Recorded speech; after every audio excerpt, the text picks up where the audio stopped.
Harper Audio presents Baker Towers by Jennifer Haigh, read by Anna Fields.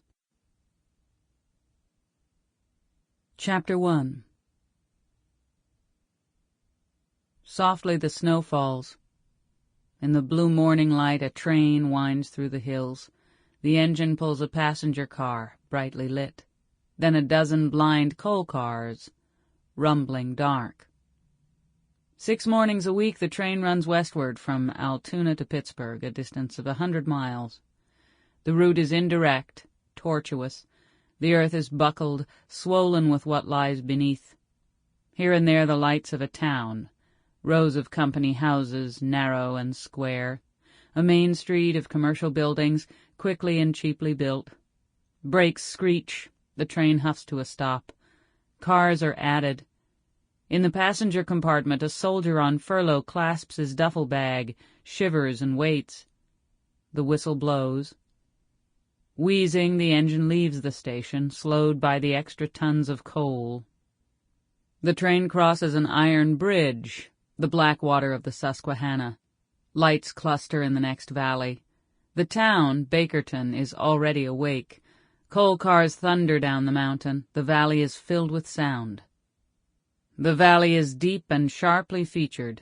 Church steeples and mine tipples grow inside it like crystals. At bottom is the town's most famous landmark, known locally as the Towers, 2 looming piles of mine waste.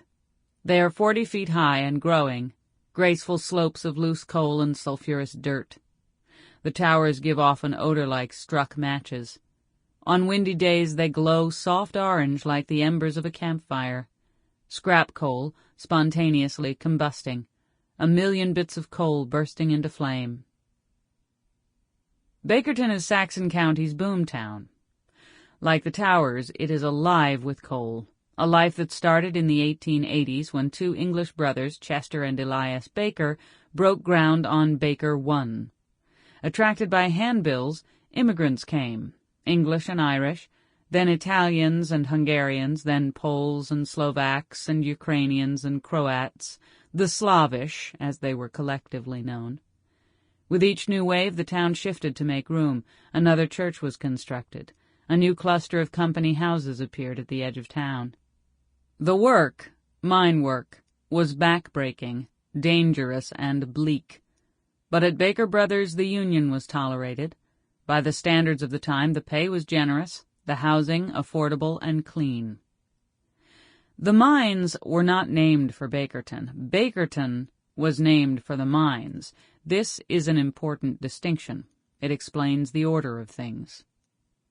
Chester Baker was the town's first mayor. During his term, Bakerton acquired the first streetcar line in the county, the first public water supply. Its electric street lamps were purchased from Baker's own pocket. "Figure the cost of maintaining them for 50 years, he wrote to the town bosses, and I will pay you the sum in advance. After 20 years, Baker ceded his office, but the bosses continued to meet at his house, a rambling yellow brick mansion on Indian Hill. A hospital was built. The construction crew paid from a fund Baker had established. He wouldn't let the building be named for him. At his direction, it was called Miners' Hospital. The hospital was constructed in brick. So were the stores, the dress factory, the churches, the grammar school.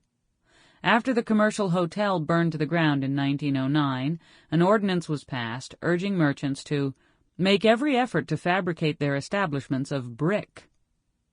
To a traveler arriving on the morning train, by now an expert on Pennsylvania coal towns, the hat shop and dry goods store, the pharmacy and mercantile seem built to last. Their brick facades suggest order, prosperity, permanence. On the 17th of January 1944, a motor car idled at the railroad crossing, waiting for the train to pass. In the passenger seat was an elderly undertaker of Sicilian descent named Antonio Bernardi. At the wheel was his great-grandnephew, Gennaro, a handsome, curly-haired youth known in the pool halls as Jerry. Between them sat a blond-haired boy of 8. The car, a black Packard, had been waxed that morning. The old man peered anxiously through the windshield at the snow Sample complete. Ready to continue?